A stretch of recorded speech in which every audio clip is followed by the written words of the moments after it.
बिस्मिल्लाहिर्रहमानिर्रहीम, अस्सलाम वालेकुम। सुप्रीम कोर्ट ऑफ पाकिस्तान में कल बहुत बड़ा दिन होगा। कल एक सुप्रीम कोर्ट है, 3 अदालतें लगेंगी, क्या कुछ होता रहेगा इस पर बात करेंगे। और वाज़े तौर पर नज़र आ रहा है कि जो सुप्रीम कोर्ट की अंदरूनी लड़ाइयाँ हैं वो कल ओपन कोर्ट्स में आपको सुनने को मिलेंगी। और ज़ाहिर है आप लोग तो सुनेंगे और हम लोग देखेंगे कमरे अदालत में जाकर, और आप लोग भी देख सकते हैं। लेकिन जस्टिस याहिया अफदी जब से चीफ जस्टिस पाकिस्तान बने हैं तो वो इतने खौफजदा हैं, कि उन्होंने किसी केस की समाअत लाइव नहीं होने दी।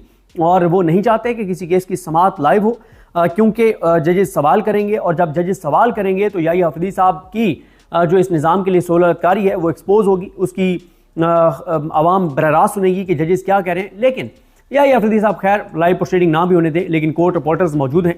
और आप देख ही रहे हैं कि अब सुप्रीम कोर्ट में समाअत खत्म होती है तो पहले 1-1.5 घंटे के अंदर अंदर ही 20 से 25 व्लॉग्स आ जाते हैं उन रिपोर्टर्स के जो खुद कोर्ट रूम में मौजूद होते हैं, और कोर्ट रूम के अंदर जो कुछ होता है वो तमाम चीज़ें अपने नाज़रीन और आप तक वो पहुंचा देते हैं।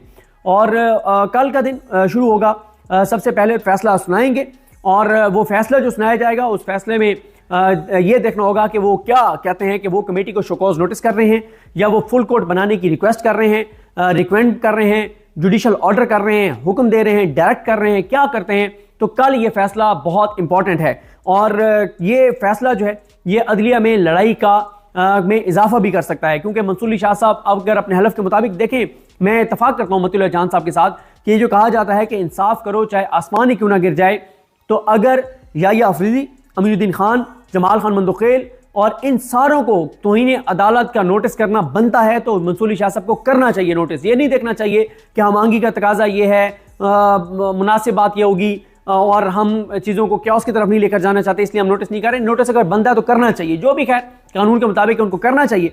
अब अदालत जो सवाल इसमें उठे हैं कानूनी, उसके ऊपर अदालत चीफ जस्टिस को कहेगी कि फुल कोर्ट बिठाएं, फुल कोर्ट इसके ऊपर फैसला करे। और जो कमेटी है, जो अमीनुद्दीन खान साहब, जो याहिया अफदी साहब, अमीनुद्दीन खान साहब और मंसूर अली शाह साहब जिसके मेंबर हैं, और दूसरी कमेटी जिसमें जिसमें अमीनुद्दीन खान साहब जो आईनी बेंच वाली कमेटी है, अमीनुद्दीन खान साहब, जमाल खान मंदोखेल साहब और मोहम्मद अली मजहर साहब वाली जो कमेटी है, तो इन कमेटियों की वर्किंग को देखने के लिए कि इनका प्रोसेस क्या होगा, इनके असाइनमेंट क्या है, इनके पास केसेस कैसे जाएंगे, सुप्रीम कोर्ट का इंटरनल काम कैसे चलेगा, 26 आईनी तरमीम के बाद क्या चेंजेस आई हैं, प्रैक्टिस एंड प्रोसीजर एक्ट क्या कहता है, सेक्शन 2 की कमेटी क्या के सामने कौन से केसेस जाएंगे, 2A वाली के सामने क्या कौन से जाएंगे, क्या ये रजिस्ट्रार ऑफिस करेगा, अगर रेगुलर बेंच समझता है कि ये केस आईनी बेंच के सामने जाना चाहिए तो क्या वो स्पीकिंग ऑर्डर करेगा, फिर वो ऑर्डर का चैलेंज हो सकता है। इन सारी चीजों के ऊपर वो चाहते हैं कि फुल कोर्ट बैठ के इसको सुने, एक ही बार आप इस मसले को सेटल करें। अब इसमें इंटरेस्टिंग बात यह है कि जो मंसूर अली शाह साहब हैं, मंसूर अली शाह साहब ने जो लेटर लिखा है, अब तो उस लेटर का मुकम्मल मतन भी सामने आ गया, वो भी मैं आपके सामने रख देता हूं। उसमें मंसूर अली शाह साहब ने लेटर में ये लिखा कि उन्होंने ये उन्होंने सारे जजेस को ये लेटर भिजवाया है। इसमें मंसूर अली शाह साहब कहते हैं कि क्रिमिनल ओरिजिनल पिटीशन 1/2025 में इंटर कोर्ट अपील नंबर 1/2025 की समाअत के लिए लार्जर बेंच तश्कील देने की गर्ज से मेरे सेक्रेटरी ने 6 जजेस के नाम तजवीज़ किए गए थे, जो मैं आपको बता चुका हूँ कि जमाल खान मंदोखेल साहब, मोहम्मद अली मजहर साहब, अत्तर मिनल्ला साहब, हसन नजर रिजवी साहब, शाहिद वहीद साहब और मुसरत हिलाली साहबा। आगे मंसूर अली शाह साहब कहते हैं कि मैंने अपने सेक्रेटरी को बताया कि मैं इस फाइल पर सुबह गौर करूंगा। बाद अज़ां मेरे सेक्रेटरी ने रात 10:28 पर supreme court practice and procedure act की कमेटी की मंजूरी के बाद रजिस्ट्रार की तरफ से जारी करदा कोर्ट रोस्टर मुझे व्हाट्सएप के जरिए भेजा। कोर्ट रोस्टर मौसूल होने पर मैंने अपना एतराज़ मुतलका हुकाम तक पहुँचाने के लिए व्हाट्सएप के जरिए अरसाल किया।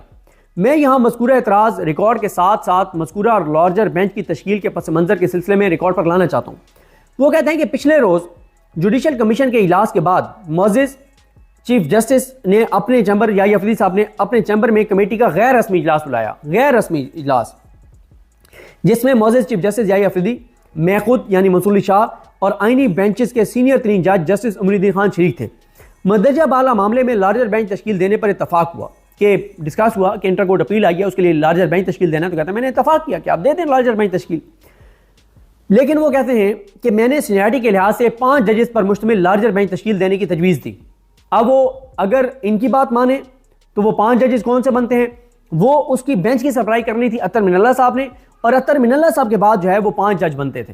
अत्तर मिनल्ला साहब के बाद 5 जज बनते थे। उन्होंने कहा कि मैंने ये तजवीज़ किया कि 5 जजेस पर मुश्तमिल बेंच बनना चाहिए।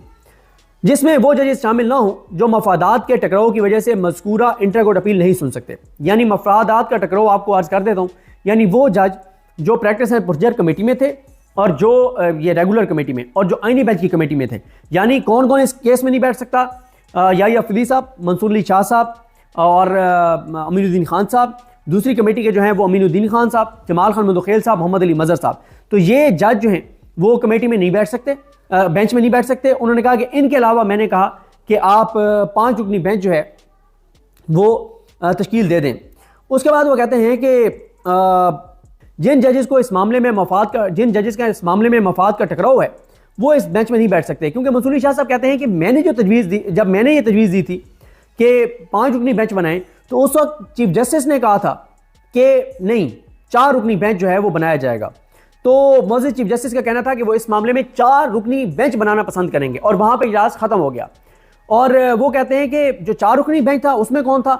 उसमें अतर मिनल्ला साहब ने हेड करना था, और अतर मिनल्ला साहब के जब अतर मिनल्ला साहब हेड करते तो अतर मिनल्ला साहब के बाद जो जजेस होते उसमें अतर मिनल्ला साहब, मोहम्मद अली मजहर साहब, शाहिद वहीद साहब और मसरत हिलाली साहबा, ये 4 रुकनी बेंच जो है वो बनाने पर इत्तफाक हुआ था। लेकिन जब कॉज लिस्ट आई तो उसमें 2 जज और ऐड कर दिए गए, जमाल खान मुदखेल साहब की सरबराही में, और मोहम्मद अली मजहर साहब को भी डाल दिया गया। तो ये होता है कि जब आप इंतजामी फैसले के जरिए जुडिशल आउटकम को चेंज करने की कोशिश करें, कि जब आपको पता है कि अमीनुद्दीन खान कहाँ पे खड़े हैं, जमाल खान मुदखेल कहाँ पर खड़े हैं, तो आपने क्या किया कि आपने इसलिए उन पे मुश्तमिल एक बेंच बना दिया, उन दो को भी डाल दिया उसमें, ताकि 2 वोट तो 26 यानी तरमीम बचाने वाले जजों के हो जाए। उसके बाद मंसूर अली शाह साहब कहते हैं कि जिन जजेस का इस मामले में मफाद का टकराव है वो इस बेंच में नहीं बैठ सकते। जस्टिस जमाल खान मुदखेल और जस्टिस मोहम्मद अली मजहर आइन के आर्टिकल 191(1)(4) के तहत तश्कील करदा कमेटी के मेंबरान हैं, वो आइनी बेंच वाली कमेटी के। तो इसलिए उन्होंने कहा कि और इन्होंने वो कहते हैं कि जो जिस बेंच के सामने ये लगाया गया है, तो मेरा एतराज़ ये था कि वो उनको नहीं बैठना चाहिए, क्योंकि दोनों कमेटियों के फैसलों का एतराज़ इसमें उठता है, तो दोनों कमेटियों के मेंबर्स को बहरहाल इसमें नहीं बैठना चाहिए। फिर मंसूर अली शाह से कहते हैं कि मुझे फ़ाइल पर अपनी राय रिकॉर्ड कराने का मौका नहीं दिया गया, क्योंकि असल फ़ाइल मेरे ऑफिस में कभी भेजी ही नहीं गई और अक्सरियत ने खुद ही मामले का फैसला किया और रोस्टर जारी कर दिया। तो ये मंसूर अली शाह साहब का है। तो जिस तरह से मैंने आपको अर्ज़ किया कि कल का दिन हैपनिंग से भरपूर होने वाला है, शदीद लड़ाई वाला होने जा रहा है। ओपन कोर्ट्स में रिमार्क्स आएंगे, फैसले आएंगे, ऑब्जर्वेशंस आएंगी, रिटर्न ऑर्डर आएंगे, और कल बहुत ही एक हैपनिंग वाला दिन है। 9:30 से शुरू होगा काम और 1 बजे के बाद तक जाएगा। 9:30 बजे जैसे ही फैसला आएगा उस वक्त सब भाग के वो फैसला बाहर जाकर रिपोर्ट करेंगे। कुछ रिपोर्टर उधर आईनी बेंच की समाअत अटेंड कर रहे होंगे कि आईनी बेंच में क्या हुआ है, और जैसे ही आईनी बेंच की समाअत खत्म होगी तो उसके बाद 1 बजे ये वाला बेंच शुरू हो जाएगा। फिर लेटर आएंगे, नोट आएंगे, इख्तलाफ होगा, बेंच पता नहीं टूटते हैं क्या होता है, एतराज़ात उठेंगे, रिमार्क्स आएंगे और दलाइल होंगे, और बड़ी हैपनिंग वाला कल दिन होगा। बहरहाल ये नज़र आ रहा है कि सुप्रीम कोर्ट में लड़ाई बहुत शदीद हो गई है, लड़ाई बढ़ गई है, और ये लड़ाई जो बढ़ी है ये किस तरफ जाएगी ये आने वाले दिन इसका फैसला करेंगे, क्योंकि याहिया अफरीदी साहब, अमीनुद्दीन खान साहब हर तरह से इंतजामी ऑर्डर्स के जरिए मंसूर अली शाह साहब का रास्ता रोक रहे हैं कि कहीं मंसूर अली शाह आइन और कानून और अपने हलफ के मुताबिक वो काम ना कर दें जिससे इन जजेस के लिए बहुत ज़्यादा मुश्किलात खड़ी हो जाएं।